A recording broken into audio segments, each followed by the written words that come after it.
کیوں نہیں سمجھ آتی؟ صاف سی بات ہے. پھر ان کا کہنے کی حدیث کے منکر ہیں. ہم کہتے ہیں تم بے ایمانو قرآن کے منکر ہو. پیغمبر کی حدیث ہو، پیغمبر کے منہ مبارک سے نکلے ہوئے لفظ، ان کا منکر اسی طرح کافر ہے جس طرح قرآن کا منکر کافر ہے. لیکن پیغمبر کے لفظ وہ نہیں ہو سکتے جو قرآن سے ٹکرائے. اسی چیز کو حدیث کہنے والا بھی مسلمان نہیں ہے. تو اس لیے دوسری بات میں نے عرض کی کہ قرآن کے ان الفاظ کے صریح خلاف رد اللہ علیہ روحی کہ میری روح کو واپس کر دیا جاتا ہے. خدا کا قرآن کہتا ہے موت کے بعد کسی کی بھی روح واپس نہیں آتی. نمبر 3، تیسرا مسئلہ. اب ہم نے اس کی تحقیق کی، اس کو دیکھا، پوری دیانت امانت کے ساتھ دیکھا کہ اس روایت کا بیک گراؤنڈ کیا ہے، اس کی حقیقت کیا ہے. تو جلاء الافہام میں حافظ ابن القیم اس نے اپنے شیخ الاسلام امام ابن تیمیہ رحمہ اللہ سے اس کے متعلق سوال کیا. تو جلاء الافہام کے اندر یہ موجود ہے. اگر کسی مولوی مفتی نے دیکھنا ہو، میرے پاس موجود ہے جلاء الافہام بھی. تو فرماتی ہے اس میں راوی ہے یزید ابن عبداللہ ابن قصیر. یزید ابن عبداللہ ابن قصیر یہ راوی ہے، اور یہ حوالہ دیتا ہے حضرت ابو ہریرہ کا. اور امام ابن تیمیہ فرماتی ہے کہ یہ یزید ابن عبداللہ ابن قصیر یہ راوی ہے بھی ضعیف، اور اس کی حضرت ابو ہریرہ سے ملاقات بھی ثابت نہیں، روایت بھی منقطع، اور خود یزید ابن عبداللہ ابن قصیر بھی ضعیف، راوی بھی ضعیف، اور اس کی حضرت ابو ہریرہ سے ملاقات بھی ثابت نہیں. اب پتہ چل گیا کہ یہ اللہ کے رسول کی بات نہیں، یہ راستے کے راویوں کی بات ہے. تو بہرحال تیسرے نمبر پر میں نے آپ کے سامنے یہ ذکر کیا کہ یہ جو باب احد یسلم علیہ الا رد اللہ علیہ روحی، یہ ملا لوگ بیان کرتے ہیں کہ میری روح لوٹا دی جاتی ہے، میں سلام کا جواب دیتا ہوں. تو میں عرض کر رہا ہوں سب سے پہلے تو یہ حدیث درایتاً بن نہیں سکتی کہ آپ کی زندگی میں آپ نے فرمایا جب بعد وفات کے زندگی میں فرمائیں تو مطلب یہ ہوگا کہ آپ دنیا میں تھے تب بھی روح مبارک آپ کے بدن میں نہیں تھی، صرف مسلم کے سلام کے وقت آتی. اور اگر کہا جائے کہ یہ بعد وفات کے بعد حدیث نہیں. نمبر 2 میں نے ذکر کیا کہ یہ روایت صریح قرآن مقدس کے خلاف، اور یہ سب ائمہ کا ضابطہ، ائمہ اہل اصول کا، چاہے وہ اصول الحدیث والے ہوں، اصول فقہ والے ہوں، سب متفق ہے کہ جب کوئی روایت خبر باعث کتاب اللہ کے خلاف آ جائے وہ پیغمبر کی حدیث نہیں سمجھی جائے گی. اصول الحدیث بھی اصول الفقہ بھی اس پر متفق ہے. بہرحال تیسرے نمبر پہ میں نے عرض کیا کہ روایت منقطع ہے اصول کے لحاظ سے. جو راوی حضرت ابو ہریرہ کا حوالہ دے رہا ہے اس کی حضرت ابو ہریرہ سے ملاقات ہی ثابت نہیں. چوتھا نمبر، حضرت صدیق اکبر رضی اللہ تعالی عنہ نے ایک جملہ کہا تھا، فرمایا لا یجمع اللہ علیک الموتتین، اللہ 2 موتیں آپ پر جمع نہیں کرے گا. کیونکہ حضرت فاروق اعظم رضی اللہ تعالیٰ عنہ وہ یہ فرما رہے تھے کہ بے ہوشی والی موتیں آپ کو خشی کی صورت میں ہے، حقیقی موت نہیں آئی، آپ اٹھیں گے فی الحال حالت خشی ہے. حضرت صدیق اندر آئے، جب مشاہدہ کیا اور دیکھا آپ پہ موت آ گئی، حضرت صدیق اکبر رضی اللہ تعالیٰ عنہ نے وہاں پر بات کی لا یجمع اللہ علیک الموتتین، وہاں فتح الباری، عمدۃ القاری، قسطلانی، حتیٰ کہ مولوی سلیم اللہ خان کی کتب الباری اور اسی طرح سیرت النبی اور سب کتب میں لکھا ہے کہ حضرت صدیق نے جو کہا لا یجمع اللہ علیک الموتتین، حضرت کا مقصد تھا ربطن لقول عمر، حضرت عمر کہہ رہے تھے کہ آپ کو بے ہوشی کی حالت ہے، آپ اٹھیں گے، تو حضرت صدیق نے حضرت عمر کے اس قول پر رد کرتے ہوئے فرمایا کہ آپ پر جو موت لکھی تھی فقط متہا، وہ موت آ گئی، لہذا اب قیامت تک نہ روح بدن میں آئے گی، نہ زندگی روح بدن والی ہوگی، اور نہ قیامت تک دوسری موت ہوگی۔ سامانا تھا حضرت صدیق نے تو فرمایا اللہ دو موتیں جمع نہیں کرے گا۔ اب ان کی پیش کردہ روایت دیکھو کہ جب بھی کوئی سلام پڑھتا ہے، کچھ اللہ نے آپ کو دماغ دی ہے، یہاں بھوسا نہیں بھرا ہوا، اس کو ذرا غور سے سنو۔ جب بھی کوئی آتا ہے سلام پڑھنے، السلام علیکم یا رسول اللہ، آپ کی روح آ گئی، سلام کے بعد پھر موت، پھر دوسرا آ گیا السلام علیکم یا رسول اللہ، پھر روح آ گئی، پھر روح گئی، پھر تیسرا آ گیا السلام علیکم یا رسول اللہ، پھر روح آ گئی، پھر روح گئی، یعنی ایک دن میں کروڑوں موتیں، روح آئی پھر گئی، پھر آئی پھر گئی۔ اور یہ موتیں کیوں نہیں؟ اے مسلم کے سلام کے لیے میں کہتا ہوں کچھ حیا بھی کرو، یہ اللہ کے رسول کا ادب ہے، یہ رسول اللہ صلی اللہ علیہ وسلم کی عظمت ہے، یہ آپ کی شان کا بیان ہے کہ ایک یہاں پاکستانی جائے، ایک ادھر سے آئے، ایک ادھر جو کہے السلام علیکم یا رسول اللہ، آپ کی روح آ جائے، پھر موت، پھر دوسرے پہ آ جائے، پھر موت، ایک دن میں کروڑوں موتیں آئیں اور کروڑوں دفعہ روح آئے، سپیشل اس پاکستانی کے استقبال کے لیے، یہ پاکستانی ملا کے استقبال کے لیے روح آئے پھر جائے پھر آئے، تو کچھ خوف خدا کرو، یہ اللہ کے رسول کی توہین ہے، یہ اللہ کے رسول کی عزت نہیں۔ بے شک آپ خود سوچئے،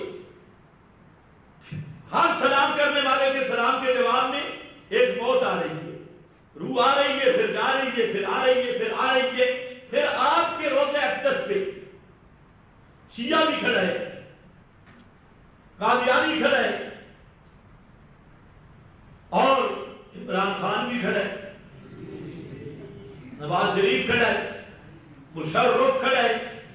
اور سوال یہ ہے کہ ہر ایک کے سلام کے وقت ما من احد، ما من مسلم بھی نہیں، احد جو بھی جائے، یہ روایت کہتی ہے کوئی کافر جائے تب، کوئی مشرک جائے تب، ما من احد نکرۃ تنفی، کوئی بھی ہو، منافق ہو، رافضی ہو، قادیانی ہو، اس کے سلام کے لیے روح مبارک واپس آ رہی ہے، اور آپ فرما رہے ہیں وعلیکم السلام، وعلیکم۔ جس دنیا میں جن کو سلام کرنا جائز نہیں، آپ وفات کے بعد ہر مرتد کو، کافر کو، منافق کو، مشرک کو، یا ہم کہتے ہیں کہ لنگڑو بتاؤ موت کے بعد آپ عقیدہ بھی جانتے ہیں؟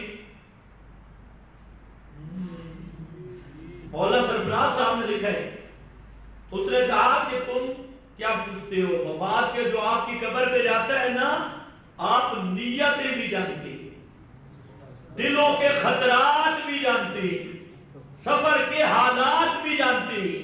یہ مولانا سرفراز خان کی سماع الموت ہے، نیات بھی جانتے ہیں، خطرات بھی جانتے ہیں، سفر کے حالات بھی جانتے ہیں۔ پھر ہم کہتے ہیں تم کھول کے مشرک ہونے کا اعلان کیوں نہیں کرتے؟ کھول کے کرو۔ آپ دنیا میں زندہ تھے، مدینہ منورہ میں، اور وہاں پر اللہ نے فرمایا ان من اہل المدینہ مردوا علی النفاق لا تعلمهم نحن نعلمهم۔ میرے پیغمبر مدینہ منورہ کے اندر قریب پکے پیور منافق کچھ رہتے ہیں جن کو آپ نہیں جانتے، ہم جانتے ہیں۔ دنیا میں منافق آپ کے سامنے بھی آتے، اللہ نے فرمایا لا تعلمهم، آپ نہیں جانتے، میں جانتا ہوں۔ اور وفات کے بعد آپ کو یہ بھی پتہ چلتا ہے یہ دارالعلوم کراچی سے آیا ہے، یہ جامعۃ الرشید سے آیا ہے، اور یہ جناب بہاولپور سے خطیب جمیل صاحب آئے ہیں، اور یہ بھی پہچانتے ہیں یہ دیوبندی ہے، یہ بریلوی ہے، یہ قادیانی ہے، یہ فلانا ہے، یہ فلانا ہے، اس کا سلام کا جواب دینا ہے نہیں دینا، اور کچھ خوف خدا کرو اور امت کو گمراہ نہ کرو۔ بات وہی ماننی پڑے گی جو اشاعت التوحید والے کہتی ہیں کہ موت کے بعد کوئی بھی سنتا نہیں، ہاں اللہ قادر ہے جس کی کوئی بات کسی کو سنا دے اس کی قدرت سے کوئی چیز بھی مانے نہیں۔ بے شک صاف سا مسئلہ ہے۔ تو حضرت سے چوتھے نمبر پہ میں نے عرض کیا کہ حضرت صدیق اکبر رضی اللہ تعالیٰ عنہ وہ کہتے ہیں اللہ دو موتیں آپ پہ جمع نہیں کرے گا۔ مسند دارمی میں حضرت عباس رضی اللہ تعالیٰ عنہ کی وہ حدیث موجود ہے جب حضرت فاروق اعظم کہہ رہے تھے کہ آپ پہ موت نہیں آئی تو حضرت عباس پیغمبر کریم کے چچا وہ کھڑے تھے، اس نے کہا کہ ہر ایک کے لیے دو موتیں اور اللہ کے رسول کے لیے 3 موتیں، یہ نہیں ہو سکتا۔ اور پھر فرمایا ادفنوا صاحبکم، آپ کو دفن کر دو، اگر آپ زندہ ہوئے یبحث عنہ التراب، اللہ قبر کی مٹی ہٹا کر آپ کو قبر سے باہر لے آئیں گے۔ اللہ کا قانون ہے اللہ زندہ نبی کو قبر میں رکھتے ہیں۔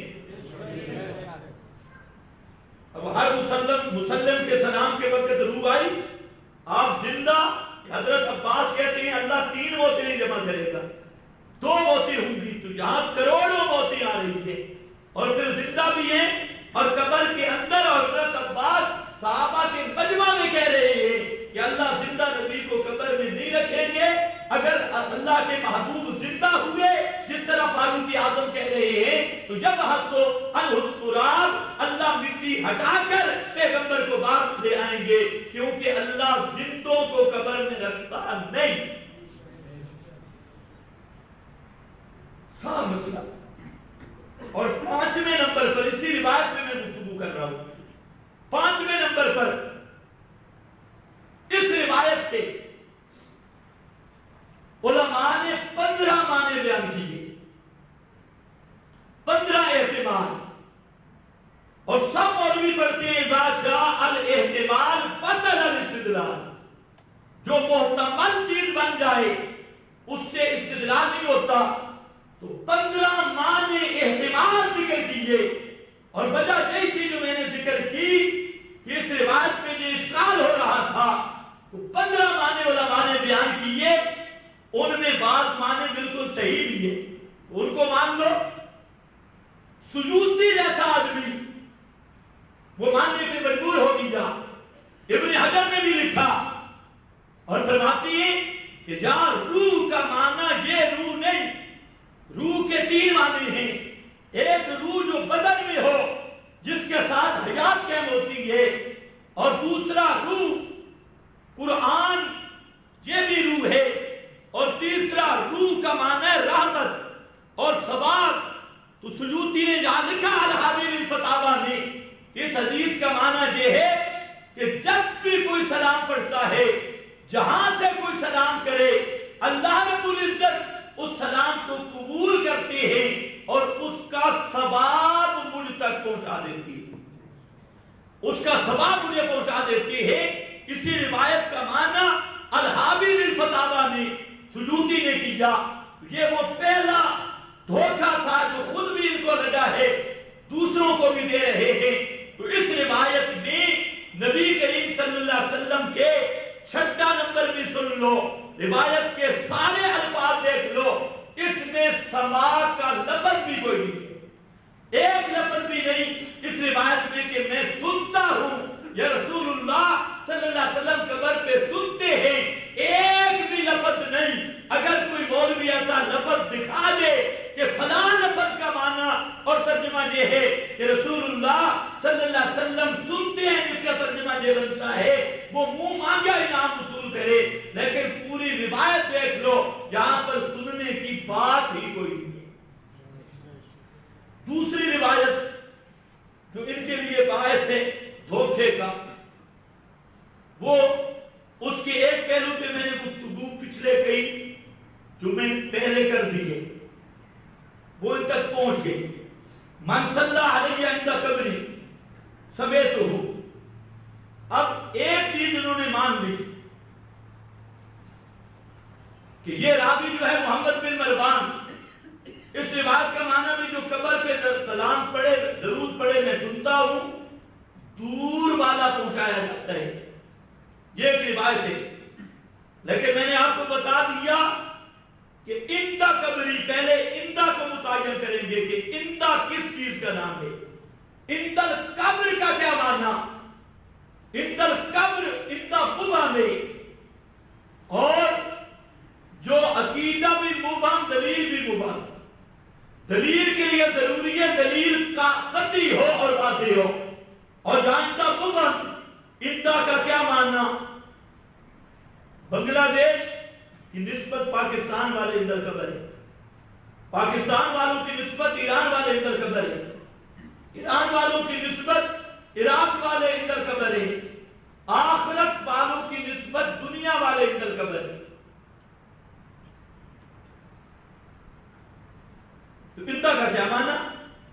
تو اندہ کو متعین کرو، اور جو علماء نے بیان کیا وہ معنی ہے حجرہ مبارکہ کے اندر اندہ کا تحقق ہے، اندیت کا. وہ ممکن ہی نہیں، تو جھگڑا ڈالنے کی کیا ضرورت ہے؟ یا تم دلیل سے متعین کرو اندہ. تجھے اندہ سے کام آگے چل ہی نہیں سکتا. خیر آگے چلو. اس روایت کی سند میں محمد بن مروان ربطی خبیث ہے، ربطی خبیث. اب ایک مولوی صاحب کہہ رہے تھے معلوم ہوتا ہے یہ مسئلہ اتنا پکا ہے کہ شیعہ بھی مانتے ہیں. ماشاءاللہ، شیعہ بھی مانتے. بہت اچھا، یہ معیار دلیل ہے. یعنی آپ سوچتے آئیں یہ مسئلہ اتنا پکا ہے کہ شیعہ بھی مانتے ہیں. کل کوئی گائے کی پوجا کرے اور پھر مولوی صاحب آ جائیں کہ یہ مسئلہ گائے کی پوجا والا اتنا پکا ہے کہ ہندو بھی مانتی، سارے ہندوستان والے بھی مانتی. کل کوئی گھوڑا نکالے اور گھوڑے تعزیت کی پوجا کرے، اسے پوچھو دلیل، وہ کہے یار اس سے دلیل کا کیا مطالبہ، کیا کرنا چاہیے، یہ کون سی دلیل کی بات ہے. یہ گھوڑے کی پوجا والا مسئلہ تو اتنا پکا ہے کہ سارے شیعہ بھی مانتی ہیں. کل اور کوئی بے ایمان تھے اور قادیانی کو نبی مان لے اور اسے کہے دلیل پیش کر، وہ کہے یار دلیل کی کیا ضرورت، یہ مسئلہ تو اتنا پکا ہے کہ سارے مرزائی بھی مانتی. آگے لوگ ہوتے ہیں بدھو، کہتے ہیں سبحان اللہ باقی، تو کہتے ہیں محمد بن مروان تب کیا ہوگا. اس کا مطلب ہے یہ مسئلہ اتنا پکا ہے کہ شیعہ بھی مانتے ہیں. میں نے کہا یہ مسئلہ آئے شیعوں سے، یہ مسئلہ آئے کس سے ہے؟ اسی لیے جتنی بھی سما اور قبر کی حیات، اعادہ روح کی روایات ہیں، ایک نکال اور اس کی سند میں کوئی شیعہ راوی نہ ہو، ایک نکال. یہ مسئلہ آئے شیعوں سے.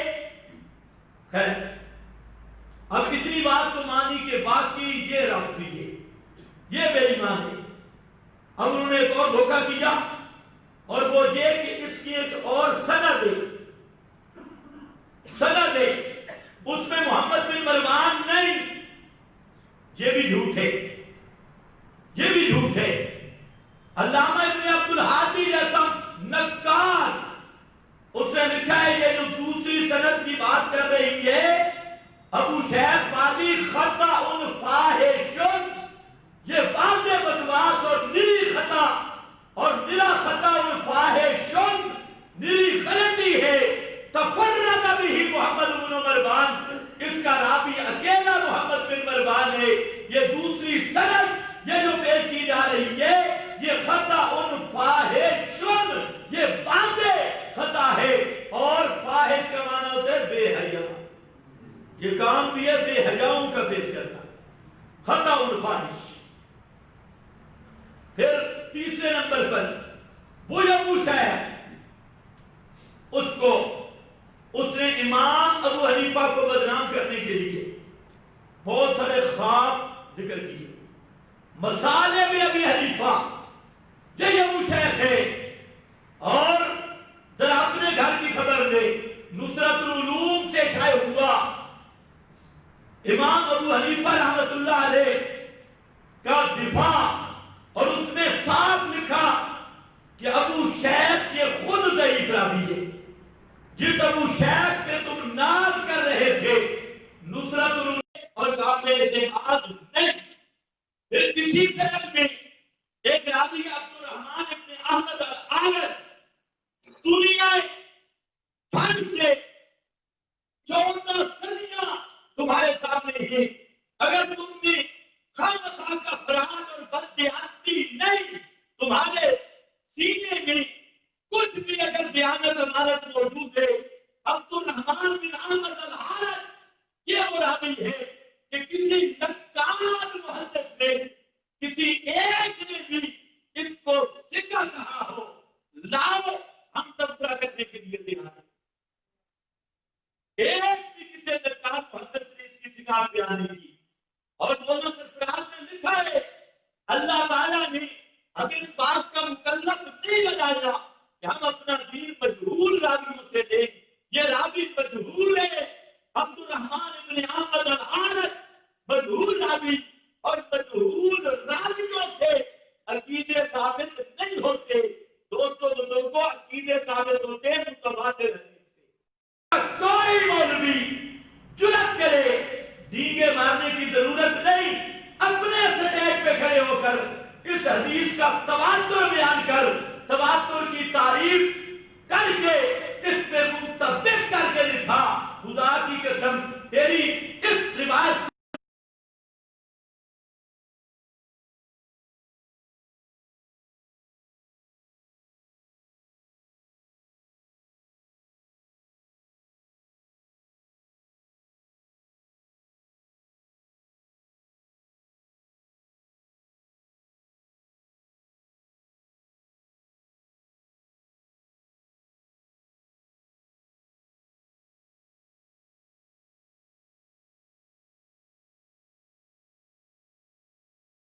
کو بتا، اور تم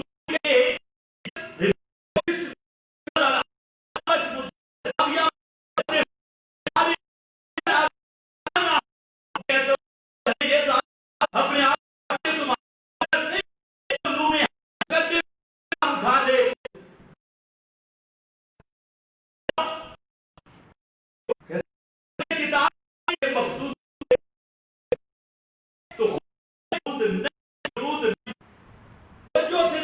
میں یہ مسئلہ یا روزی تینوں یہ اور بطور فراغی شرک کا عقیدہ سماج ہے. قرآن کی اپنا 2 سال تیسرا پارا بقرہ 2 سال تک عزیر میت رکھ، پھر اللہ نے 100 سال کے بعد حضرت عزیر